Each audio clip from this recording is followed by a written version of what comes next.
Han evolucionado a través de millones de años y en mayor número que cualquier otra criatura sobre la Tierra. No podemos subestimar la fuerza de estos insectos. Pueden atacar de improviso y con frecuencia se autosacrificarán para asegurar la supervivencia de su especie. No creo que sea buena idea quedarse por aquí mucho más tiempo. Mientras que en grandes cantidades pueden conquistar un paisaje, otros literalmente se instalarán bajo su piel. Esto es algo repulsivo. Uno saca este gusano del cuerpo de alguien.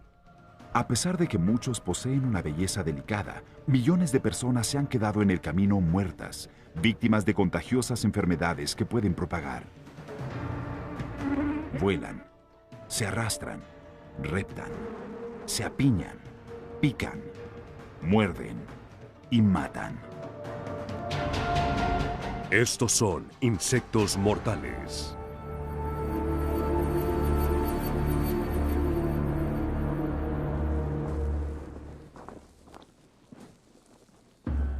En una región desolada del desierto de Sonora, fuera de Tucson, Arizona, pueden encontrarse algunas de las criaturas más peligrosas del mundo. Implacablemente, estas han avanzado hacia nuestra civilización, ganándose el apodo de abejas asesinas. Apis mellifera scutellata. Abejas de miel africanas. Para aprender más acerca del comportamiento de las llamadas abejas asesinas, el Departamento de Agricultura de Estados Unidos estudia de cerca a este agresivo híbrido. Pueden ver que hemos dispersado alrededor de 20 colonias de abejas africanas alrededor de la colmena. La razón por la que no las ponemos todas juntas es que pueden fácilmente estimularse a partir. Es como una reacción nuclear, una reacción en cadena. Por eso no se querrá tener 4 o 5 colonias de abejas africanas en el mismo lugar.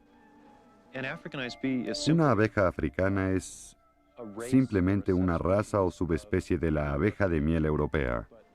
Pero a diferencia de la abeja de miel europea, el Apis mellifera es un tipo de abeja que evolucionó en África a pesar de la depredación de colectores humanos de miel, así como de tejones de miel, y literalmente desarrolló una defensa contra personas y animales que llegan a atacar la colonia. Las mantenemos aquí para alejarlas de las personas, perros, ganado, para que no piquen. En 1956, abejas asesinas fueron accidentalmente liberadas de un laboratorio de investigación en Brasil. Su fuga marcó el comienzo de una implacable y rápida migración al norte. Las abejas se movieron a una velocidad aproximada de 483 kilómetros por año. Viajaron por Brasil y hacia arriba a través de los países de América Central hasta México. Literalmente irrumpieron en México y entraron a Texas en octubre de 1990. A partir de ahí, giraron hacia el oeste dirigiéndose hasta Nuevo México, alcanzando finalmente Arizona en 1993. Ahora están tocando las puertas de San Diego y Los Ángeles. Uno nunca deberá acercarse tanto a estas abejas. Voy a darles un golpe para sacar algunas abejas más. Durante los últimos 17 años, el Dr. Stephen Buckman ha experimentado por sí mismo la poca provocación que se necesita para desencadenar un ataque mortal por parte de las abejas asesinas. Un ataque bastante repugnante. Me alegra estar protegido dentro de este traje.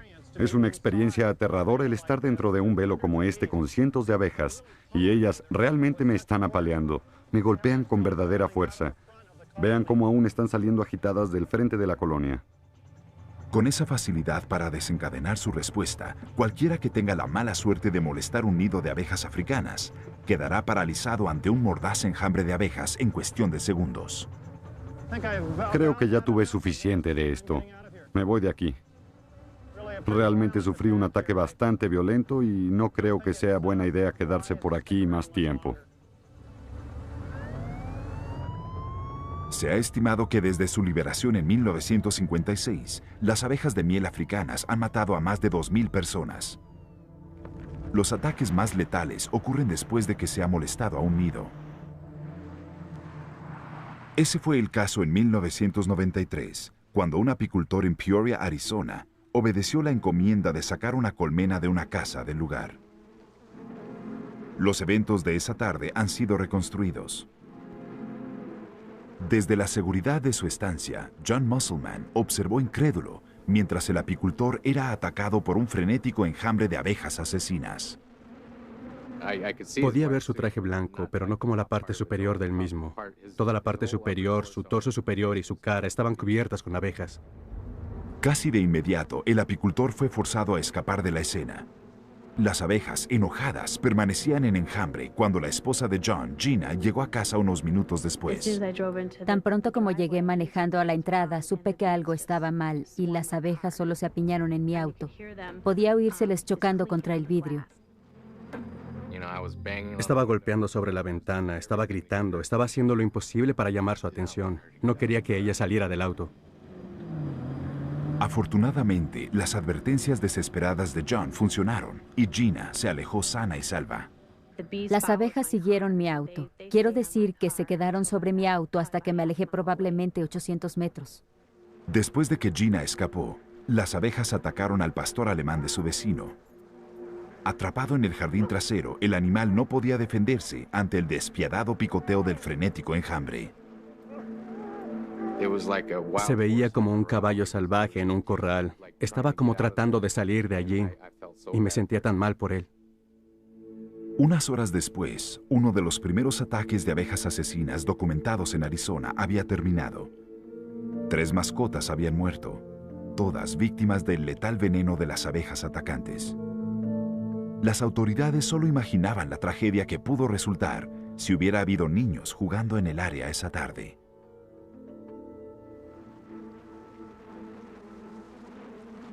Las abejas asesinas llegaron para quedarse y expertos concuerdan en que la mejor defensa contra el ataque es la habilidad de reconocer los hogares de estos insectos mortíferos y evitarlos. Es solo en su nido, su colmena, en donde pueden encontrarse decenas de miles de abejas a la defensiva, por eso debe estarse al tanto especialmente de las abejas africanas, a quienes les gusta anidar muy cerca del suelo a 1 metro o 1,5 metros, o incluso en madrigueras de roedores y esa clase de lugares en la tierra. El viejo cuento de las esposas de mantenerse quieto y ellas te dejarán tranquilo ya no es cierto en el caso de estas abejas. Ellas te atacarán, necesitas correr y buscar refugio.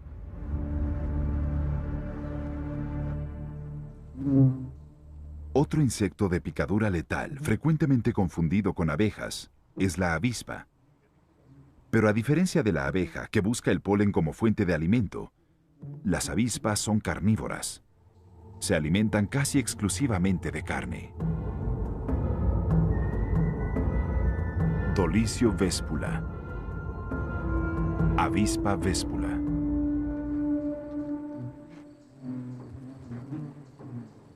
Ya sea la véspula del oeste o el avispón de cara sin vello, se conoce a estos 2 insectos como avispas. Son importantes depredadores de otros insectos. Son atraídos fuertemente por cualquier clase de proteína animal. Así que parte del bien que hacen, usted sabe, al comerse sus plagas del jardín, se ve de alguna manera nulificado por la molestia que causan al querer comerse su pollo a la parrilla. Para aquellos no alérgicos a las picaduras de avispa, un encuentro accidental con esta criatura puede significar simplemente una dolorosa molestia. Pero para más de 500,000 de personas en los Estados Unidos que son extremadamente sensibles al veneno, un encuentro cercano con el aguijón de este fiero insecto puede ser fatal. Dentro de 20 minutos, las personas que van a desarrollar una reacción alérgica se sentirán extremadamente desorientadas y atontadas. La causa común de muerte es un fallo cardíaco debido a una disminución de la presión sanguínea. Hola, ¿tienes un nido de avispas? Bien. Desde hace 8 años, Jim DiGiulio ha estado ayudando a los residentes de Corvallis, Oregon, a resolver sus problemas con avispas. ¿Está en el suelo? Jim es el hombre a quien llaman cuando se necesita remover un nido.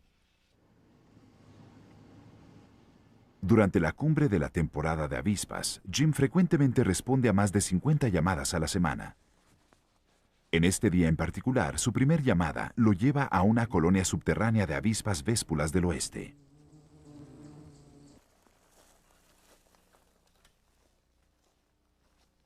Para extraer de forma segura de su nido subterráneo a las avispas, Jim utiliza un mecanismo de aspersión diseñado por él mismo.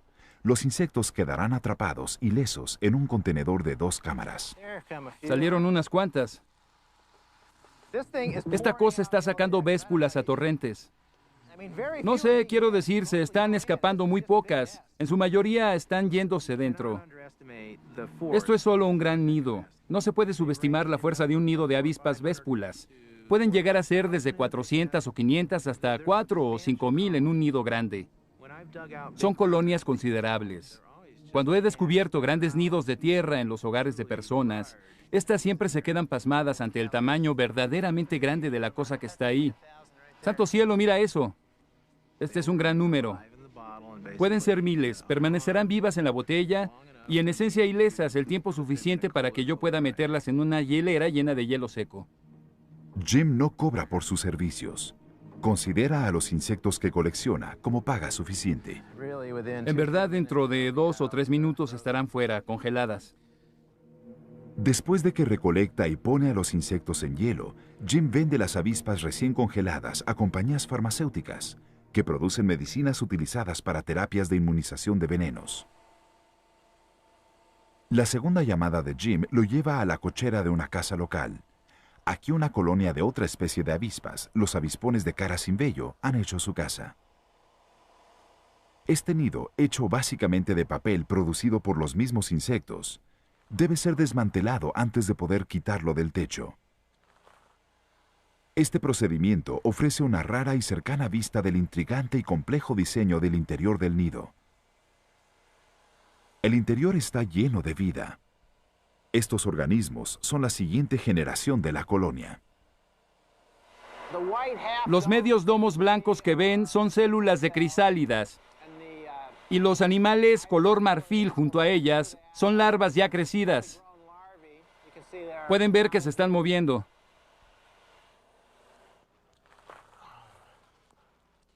Los insectos que Jim recolectó el día de hoy se congelan hasta que estén listos para ser enviados al laboratorio agrícola. Cada nido se empaca en una bolsa y cada bolsa grande tiene una especie. Y así es como se envían. Una vez que las avispas congeladas llegan al laboratorio, se les sacan los aguijones con mucho cuidado. Entonces, el minúsculo saco de veneno se separa y se guarda para producir antídotos contra veneno. Es realmente un trabajo satisfactorio. Quiero decir, la gente se alegra cuando aparezco porque tiene un problema del que quiere deshacerse.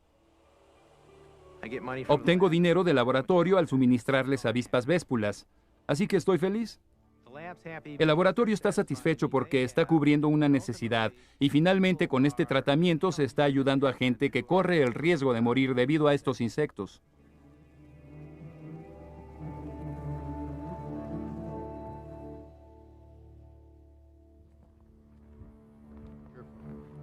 Cuidado con sus pisadas. En la oscuridad de la noche, 5 hombres se mueven a través del desierto al oeste de Tucson, Arizona. Están buscando a un animal mortífero. Una criatura ante la que cualquiera de nosotros haría lo imposible por evitar. Si tenemos que hacerlo, la mayoría de nosotros preferiría afrontar estas criaturas mortíferas a la luz del día. Pero estos especialistas de hecho prefieren el abrigo de la noche. ¿Los atrapaste? Saben que bajo luz negra, los cuerpos de los escorpiones brillarán en la oscuridad del desierto. El escorpión de corteza es aquel al que ponemos más atención. Este escorpión es el único de las 30 especies que ha sido asociado con síntomas que amenazan la vida. Centruroides sculpturatus. Escorpión de corteza. Registros fósiles muestran que las características físicas del escorpión han cambiado poco en millones de años. Sin embargo, la especie se las ha arreglado para desarrollarse en cualquier ambiente cambiante. ¿Control de venenos de Arizona? ¿Puedo ayudarle? Las operadoras del Centro de Información de Venenos y Fármacos responden a un promedio de 50 llamadas a la semana de gente que ha tenido la mala suerte de encontrarse con estos letales animales de aguijón. El año pasado respondimos a más de 2.500 picaduras de escorpión. Una de las razones por las que vemos tantas picaduras de escorpión es que hemos elegido mudarnos a áreas que eran antiguamente el hábitat del escorpión. En esta casa tenemos un buen ejemplo de cómo entramos en contacto con escorpiones. Este es escorpión de corteza, y podemos decir que lo es porque es una especie trepadora y va camino hacia arriba por un lado de la casa. Los escorpiones que encuentran su camino dentro de nuestra casa no son necesariamente escorpiones felices. Generalmente no hallarán el suministro de alimento que normalmente encontrarían afuera. Así están vagabundeando por la casa muy frecuentemente por las noches en cuartos oscuros. Si dejamos nuestra ropa en el suelo por la noche o nuestros zapatos afuera, al llegar el día, el escorpión busca una grieta oscura o hendidura y, por supuesto, cuando nos ponemos la ropa nuevamente, acechamos al escorpión y, como acto de defensa, este nos picará. El veneno que produce un escorpión se almacena en la punta de su cola. Transmite su inyección venenosa a través de una aguja como aguijón llamada Telson. Este dedo artificial muestra lo rápido que un escorpión de corteza puede golpear a su víctima.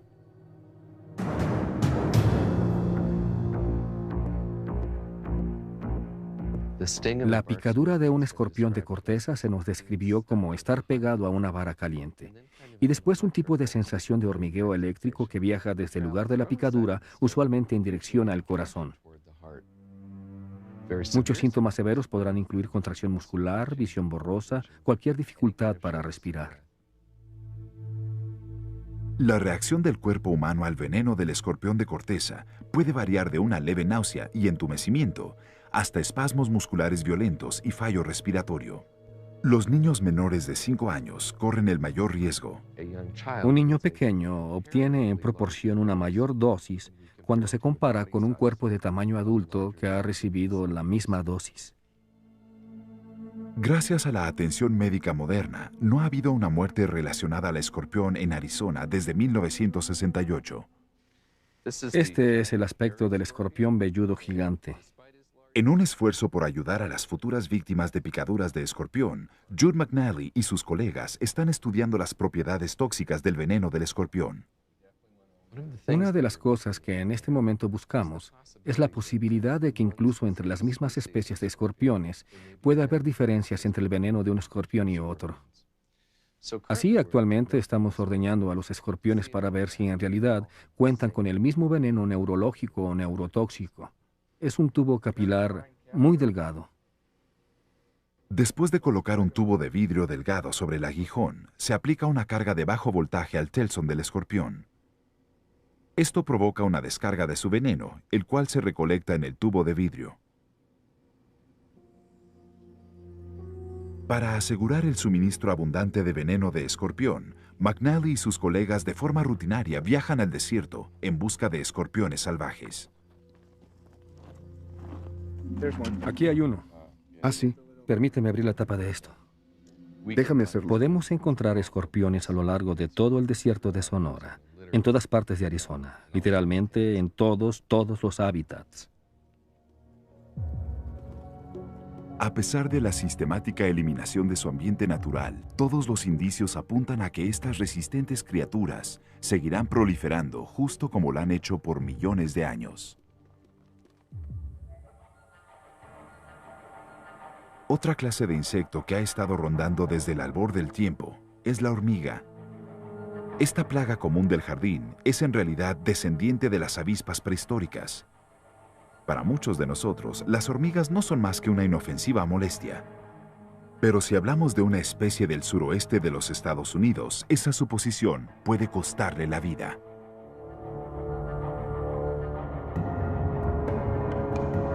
Solenopsis invicta. Hormiga de fuego. La hormiga de fuego de Sudamérica, acertadamente llamada así por la dolorosa sensación de quemazón de su picadura, ataca a sus víctimas en grandes grupos. Cuando un nido de hormigas de fuego es molestado, lo primero que ellas hacen es treparse a las piernas del individuo y se sujetan a sí mismas con sus mandíbulas, y después comienzan a picar.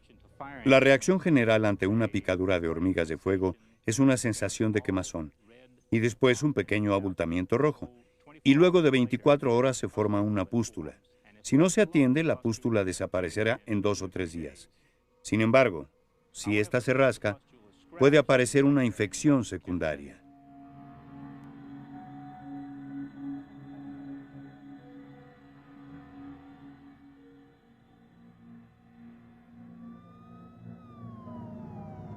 Alrededor del 1% de gente del sur de los Estados Unidos es alérgica a las picaduras de hormigas de fuego. Si son picadas por una hormiga de fuego, se encontrarán en una situación de vida o muerte y deberán dirigirse a una sala de emergencia lo antes posible. En los años 30, estos pequeños terrores se importaron sin saberlo a los Estados Unidos entre los cargamentos de productos agrícolas. Al ser sacadas de su hábitat natural y sin enemigos naturales para controlar su población, estas agresivas especies dominaron rápidamente su nuevo hogar. Las hormigas de fuego son muy agresivas. También son sumamente reproductivas. La reina produce 2.000 huevos en 24 horas. Sus colonias son mucho más grandes que las especies locales de hormigas. Han sacado a empujones o reducido el número de nuestros insectos, roedores nativos y arañas nativas. Y debido a esto han tenido un impacto perjudicial en la ecología de estas áreas. En menos de 60 años, esta criatura altamente adaptable ha expandido su territorio, cubriendo más de 280 millones de acres de los Estados Unidos, y no muestra signos de reducir su velocidad. Debemos preocuparnos, ya que ellas se moverán más hacia el oeste, más hacia el norte, y por supuesto son hormigas agresivas con las que los humanos tendrán cada vez más contacto. Aunque los pesticidas químicos proveen alguna esperanza de frenar la invasión de la hormiga de fuego, existe otra especie de hormiga que, según los entomólogos, nunca deberá liberarse dentro de los límites de los Estados Unidos. Detrás de estas puertas cerradas, bajo estricta seguridad, existe un insecto cuya picadura es tan dolorosa que ha sido apodada la hormiga bala. Paraponera elevata. Hormiga bala. Una hormiga bala es una gran hormiga que vive en América Central y Sudamérica. Es larga, quiero decir de 2.4 centímetros de largo. El nombre de hormiga bala pienso que refleja el hecho de que el dolor es igual al de haber sido herido de bala. Yo nunca he sido herido por una bala, así que no puedo hacer esa comparación, pero he sido picado por una hormiga bala y es totalmente doloroso. Aunque esta especie gigante es 100 veces mayor que la hormiga doméstica común, cuenta con un orden social similar al de su contraparte más pequeña. Estamos frente a una íntima vista del interior de un nido de hormigas bala. Esto es el hogar. Es aquí donde la reina es la madre de la colonia. Ahí es donde deposita los huevos, y todas las hormigas que ven aquí son obreras, son hijas de la reina, y todas sus hijas están ayudando a criar estos huevos. Una vez que incuben, se convierten en ese gorgojo blanco como larva. La larva tiene un propósito principal: comer y crecer. Es trabajo de las hormigas obreras el proveer suministro constante de alimento. Gotas de néctar son recolectadas por las obreras y transportadas en sus mandíbulas para alimentar a las larvas. El alimento sólido es otro asunto. Primero las hormigas lo comen, lo digieren parcialmente y después se regurgita directamente en las bocas de las larvas. Cuando han crecido completamente, las larvas tornean capullos de seda. Dentro del capullo ocurre la metamorfosis. La larva se transforma hasta llegar al estado adulto y cuando está lista para salir, las otras hormigas ayudan a limpiar a la joven obrera y luego, después de unos cuantos días, también comienzan a ayudar con las tareas de la colonia. Uno de los ocupantes más importantes del nido es la reina. Si ella es amenazada, la colonia responde con ferocidad. Son sumamente defensivas. Cuando estamos hablando del nido, en el cual podrían estar varios miles o más de hormigas bala, y uno molesta ese nido, saldrán en grandes cantidades, haciendo su sonido de advertencia, y atrapando, empalando y picando cualquier cosa que no huela como ellas. Típicamente, una picadura de hormiga bala, o incluso de un par de ellas, se convertiría en una dolorosa y miserable experiencia, pero no amenazará la vida. Usualmente se presenta una sensación de quemazón inmediata, tal vez como si se hubiera traspasado con una aguja incandescente. Si usted fuera picado en la mano, por ejemplo, el dolor se extendería gradualmente hasta el hombro. Puede llegarse a un punto en el que usted perdería el control de su brazo por un par de horas. Si usted fuera picado muchas veces, podrían matarlo. Nadie sabe si la hormiga bala podría causar estragos en el ambiente similares a su prima, la hormiga de fuego. Pero los biólogos concuerdan en que, debido a su tremendo tamaño y potente picadura, este gigante del mundo de la hormiga estará mejor si se mantiene detrás de puertas cerradas.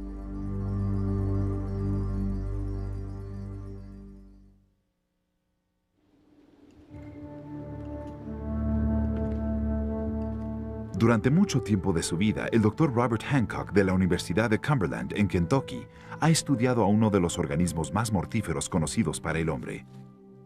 Cada vez que el Dr. Hancock acecha a su objeto de estudio, sabe lo peligrosa que esta bella y delicada criatura puede ser. Veo a toda esa gente allá afuera apuntando sus elaborados equipos fotográficos hacia pájaros o leones o tiburones. Y me doy cuenta de que esos organismos son importantes e interesantes para las personas. Pero no hay muchos de nosotros allá afuera apuntando los lentes hacia los mosquitos. Anopheles gambiae. Mosquito. El mosquito ha matado a más personas que cualquier otro insecto sobre la Tierra. Alimentándose de la sangre humana y animal, esta pequeña criatura ha esparcido mortales virus y enfermedades a lo largo del mundo. El mosquito es un insecto que pertenece a la orden de Dipteria, que significa tener dos alas. Primo cercano de la mosca caballo, mosca venado y la mosca de caza común. Existen más de 100 especies de mosquitos tan solo en Norteamérica. Pero hemos tenido buena acción aquí. A pesar de que tanto los mosquitos hembra como los machos consumen néctar como fuente alimenticia, es únicamente la hembra la que se alimenta de sangre. Ella hace esto con el propósito explícito de traer una nueva vida a la especie. Cada una de estas tomas de sangre que hacen las hembras, y algunas de ellas son bastante completas, puede proveerles suficientes proteínas, suficientes materiales naturales para manufacturar desde 60 hasta tal vez cientos de huevecillos a partir de esta actividad alimenticia. En un plazo de 3 días, el mosquito hembra debe encontrar un lugar seguro para depositar sus huevos. Cada tipo de mosquito pone diferentes tipos de huevo. Algunos de ellos ponen huevos individuales en áreas que se encharcarán. Otros colocan sus huevos dentro de estas elaboradas plataformas flotantes. En este ambiente acuático, las crías entran a su segunda fase de desarrollo, conocida como el estado de larva. Estos inmaduros organismos comen protozoos y algas. De ahí emergen como activas crisálidas, moviéndose constantemente para evitar ser devoradas por pájaros o peces hambrientos. Saliendo de este estado, el mosquito se arrastrará hasta la superficie del agua y después, en cuestión de horas o en ocasiones incluso minutos, vuela y después tenemos el mosquito común con el que todos estamos tan familiarizados. Este pequeño insecto ha matado a más humanos que todos los osos, tigres y leones a lo largo de la historia. Millones han perdido sus vidas, no directamente por el mosquito en sí, sino por las mortales enfermedades que transmite de un individuo a otro. Una de las enfermedades más famosas que los mosquitos han transmitido al hombre a través de los años ha sido la fiebre amarilla. De hecho, causó el cese de la construcción del Canal de Panamá por muchos años, hasta que descubrieron cómo controlar a los mosquitos. Quizá la más temida enfermedad transmitida por los mosquitos es la malaria. Una vez que el cuerpo humano es infectado con este parásito, su temperatura puede ascender hasta los 41 grados. Esta fiebre, potencialmente fatal, generalmente es acompañada de ataques, convulsiones violentas y temblor del cuerpo. Se podrán sufrir estos ataques hasta por 30 horas. Y si esto no es suficiente, su cuerpo se tomará otro día para recuperarse. Y entonces otro ciclo comenzará.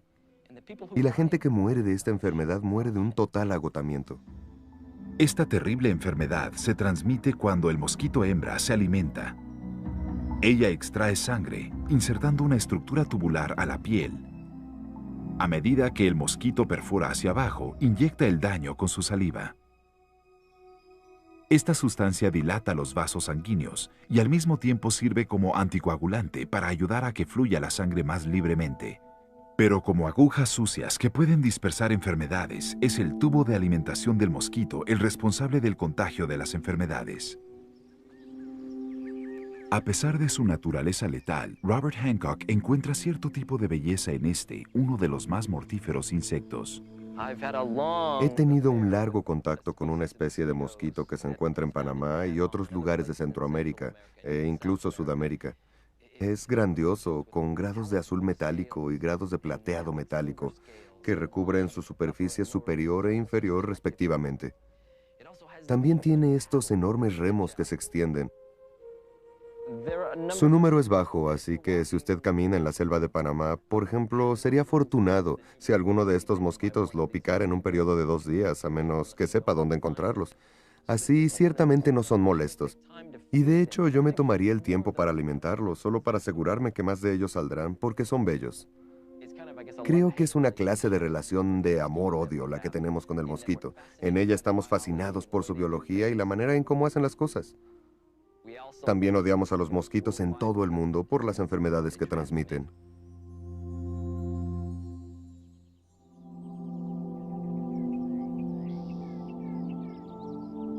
Existe otro chupasangre que es responsable de propagar enfermedades, como la fiebre tifo exantemático de la montaña rocallosa. Es un ectoparásito de 8 patas que se alimenta exclusivamente de sangre animal y humana. Ixodes scapularis, garrapata de venado o garrapata de patas negras. A pesar de que existen cerca de 100 especies de garrapata en los Estados Unidos, solo un tipo, la garrapata de venado, es responsable de infectar a cientos de personas con una debilitante enfermedad, una afección que no fue detectada en más de 4 décadas. Todo comenzó en 1959 en la pintoresca villa de Lyme, Connecticut. La artista Polly Murray y los miembros de su familia comenzaron a sufrir una misteriosa enfermedad. Síntomas extraños cuando nos mudamos a Connecticut. Una inexplicable enfermedad parecida a un virus. Fiebre elevada, problemas en las articulaciones, dolores de cabeza. Y durante unos años seguí infectada y nunca pude saber qué era lo que pasaba. Otros en la familia comenzaron a presentar los mismos síntomas.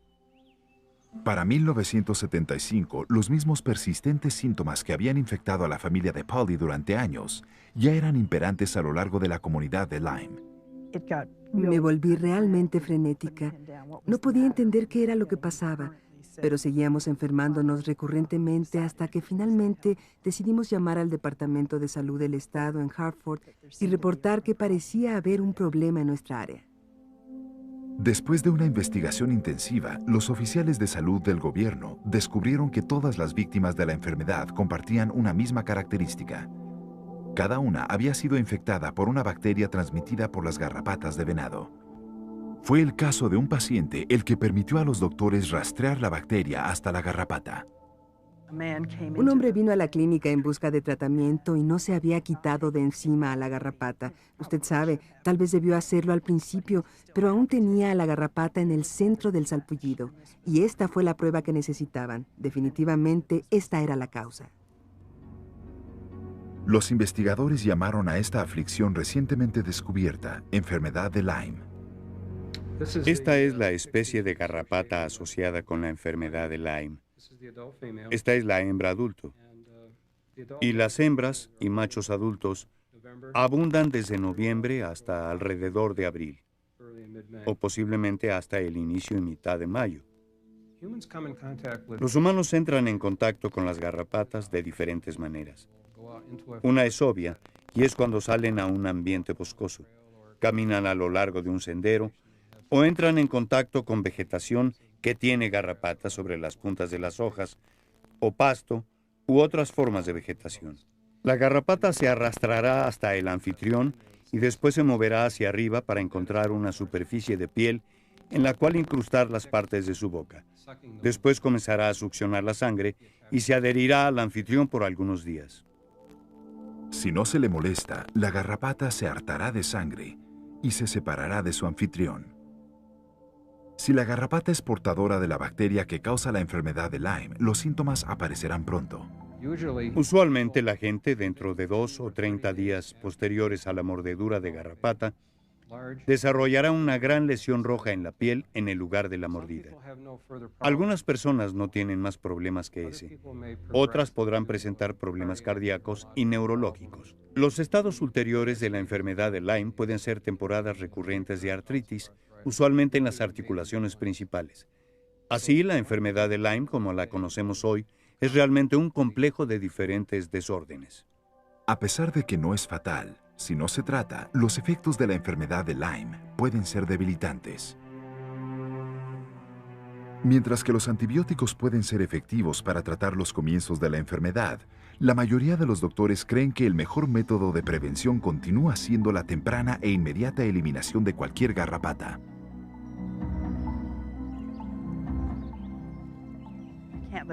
Puedes dejar que arruinen tu vida. Y yo continúo la jardinería, continúo saliendo tanto como puedo, pero también tengo mucho cuidado, revisándome con un espejo por las noches, tratando de no tener garrapatas en el cuerpo.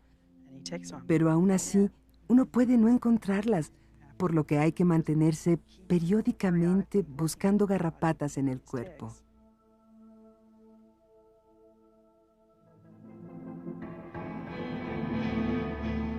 Dos de los más insidiosos y temidos insectos en el mundo comparten una cosa en común.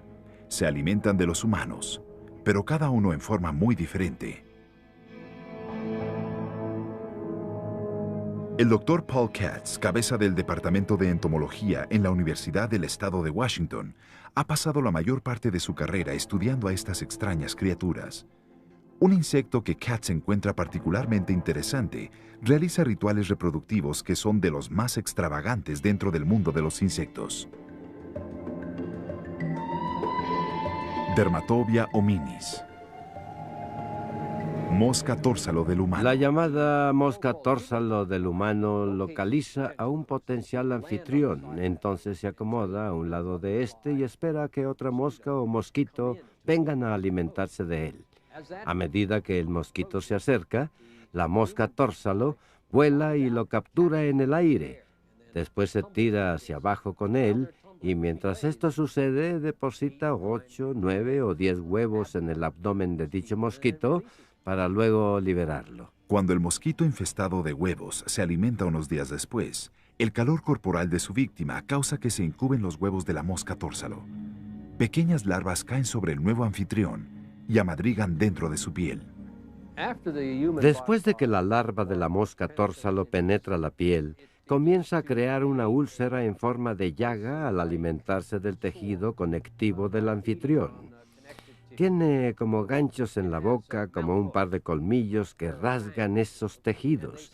Y después, la larva, a medida que rasga, se contorsiona, así que se retuerce también mientras toma su alimento. Ahora, cuando alcanza el tamaño aproximado de una almendra, está entonces lista para retroceder. Retrocederá y caerá al suelo. Esta mosca ataca a un amplio rango de anfitriones.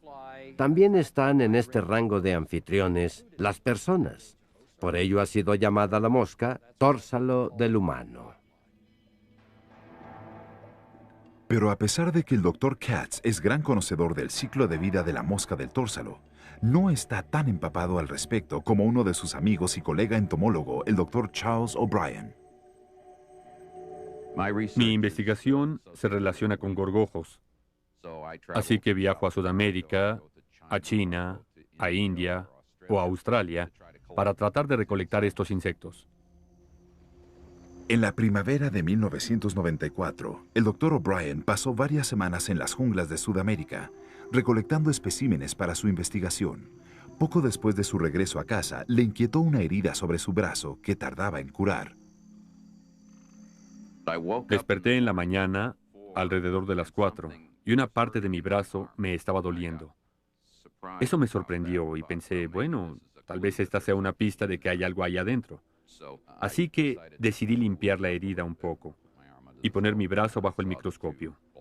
Vi 2 espirales negras que ondeaban en el aire mientras respiraban. Sentía como si hubieran girado para entrar al agujero en el brazo. Bueno, ¿y cómo me sacó este bicho del brazo, doctor? El hecho de que el médico que examinó a Charlie no estuviera familiarizado con las moscas tórsalo no es sorprendente, debido a que la mosca tórsalo no es nativa de Norteamérica. Y así cuando vio esta cosa dijo, es algo repulsivo sacar este bicho de la piel de alguien. Él estaba sorprendido. Para el momento en que la larva fue removida del brazo de Charlie, había crecido hasta acercarse a los 2.24 centímetros de largo. Tan repulsivo e inquietante como puede ser jugar el papel del anfitrión para una larva de mosca tórsalo, no puede compararse con los trágicos efectos a largo plazo de un contacto con la chinche besadora de Sudamérica. Trypanosoma cruzi, chinche besadora o vinchuca. Nocturno por naturaleza, este insecto succiona sangre de sus víctimas mientras éstas duermen.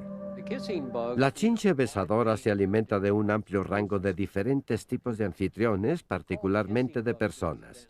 Se les llama chinches besadoras porque de forma frecuente se alimentan de las esquinas de la boca. Son atraídos por el calor y por el dióxido de carbono que el anfitrión emite. Y una vez que éste se queda inactivo, dormido, estos insectos tienen el campo libre. Cuentan con un pico como aparato hiriente, perforador, succionador, y este está oscilando, parece una bayoneta a medida que se acerca a su víctima. Y después caminarán hasta el anfitrión y comenzarán a alimentarse perforando la piel y devorando la sangre. Estos insectos son portadores de un agente de enfermedad que se conoce como tripanosomiasis americana o comúnmente enfermedad de Chagas. La enfermedad de Chagas es una de las 3 enfermedades principales de Centro y Sudamérica y se debe a dichos insectos. No es la mordedura de la chinche besadora lo que es mortal, sino un parásito microscópico que en ocasiones se encuentra en el producto fecal. Cuando se alimenta, defeca en la superficie de la piel y la persona se rasca o frota este material fecal haciéndolo entrar a la herida abierta que se dejó en el ciclo de alimentación. Así es como este agente de enfermedad logra entrar al cuerpo humano. Una vez en el torrente sanguíneo, el parásito invade el corazón, en donde se multiplica. El tejido del corazón entonces se infecta con grandes cantidades de este parásito que eventualmente causará un fallo del corazón. En muchos casos pasan años antes de que los síntomas de la enfermedad de Chagas sean detectados. Curiosamente, es a la chinche besadora a quien los doctores utilizan para diagnosticar la condición. Lo que hacen es tomar algunos insectos que estén limpios, que no tengan el agente de la enfermedad, y los dejan alimentarse del paciente que sospechan tiene la enfermedad de Chagas. Si el paciente está infectado, el parásito que causa el Chagas estará presente en el producto fecal de la chinche besadora. Lo que están usando es el insecto realmente como instrumento para magnificar el agente que estaba en el torrente sanguíneo del adulto. Una vez diagnosticado, el único tratamiento para el Chagas es un trasplante de corazón. Mientras que con este se puede prolongar la vida de las víctimas, estas nunca se podrán librar de la enfermedad. Hasta la fecha no se conoce una cura para este lento y silencioso asesino que actualmente afecta a más de 1 millón de personas a lo largo del mundo.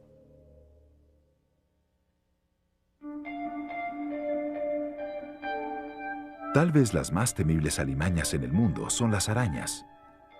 Descendientes de la familia de los arácnidos, estas criaturas de 8 patas trepan, se arrastran y atemorizan a la gente. La mayoría son inofensivas, aunque hay algunas mortíferas excepciones. La más notable es la viuda negra.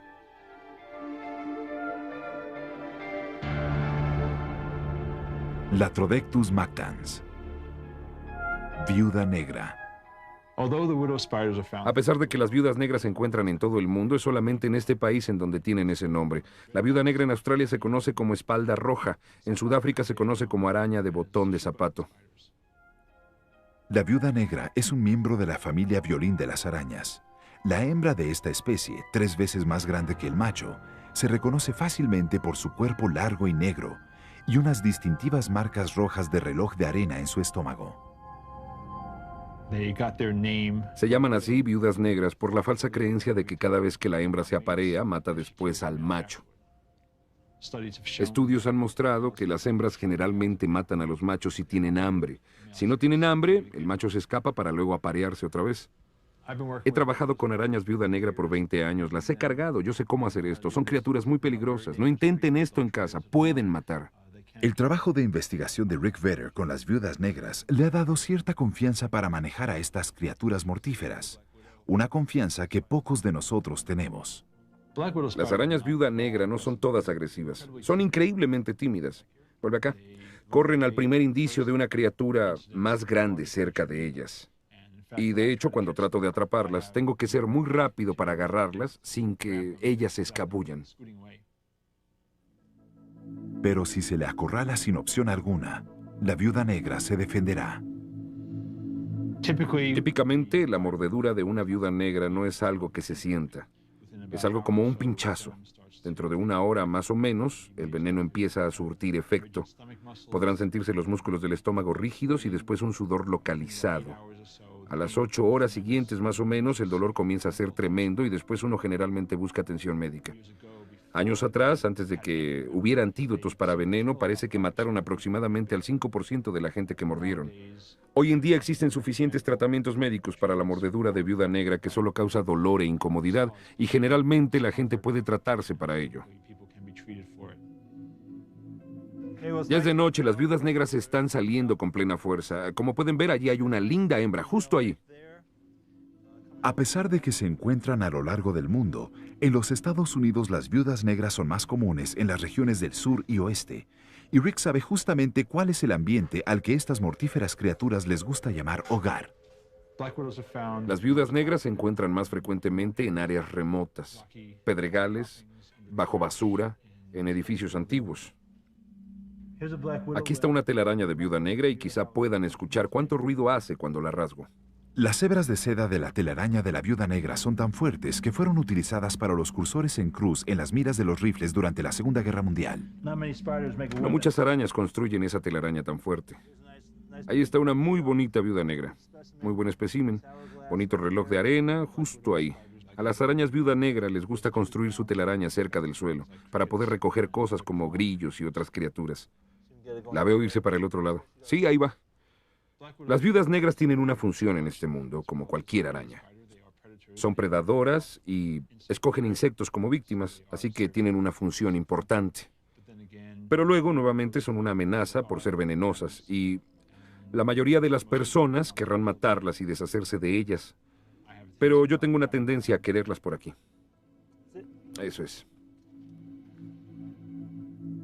Aunque le tiene cariño a sus viudas negras, hay una araña a la que incluso Rick le teme.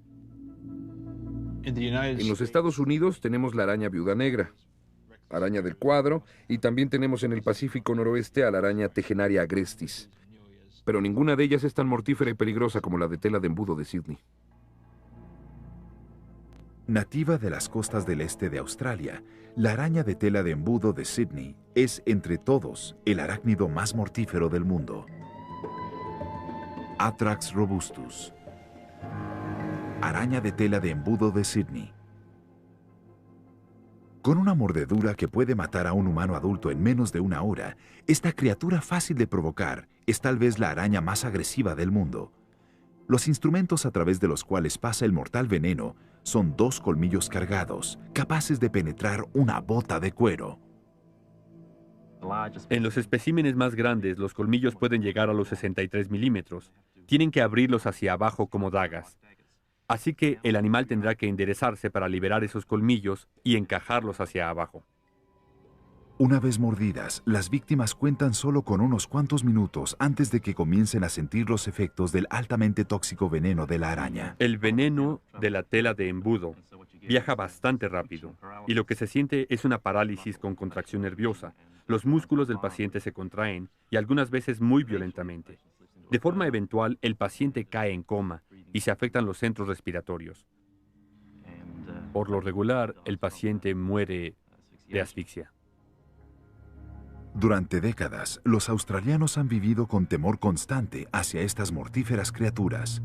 Pero en 1981, después de 14 años de investigación, un antídoto fue creado finalmente, salvando cientos de vidas.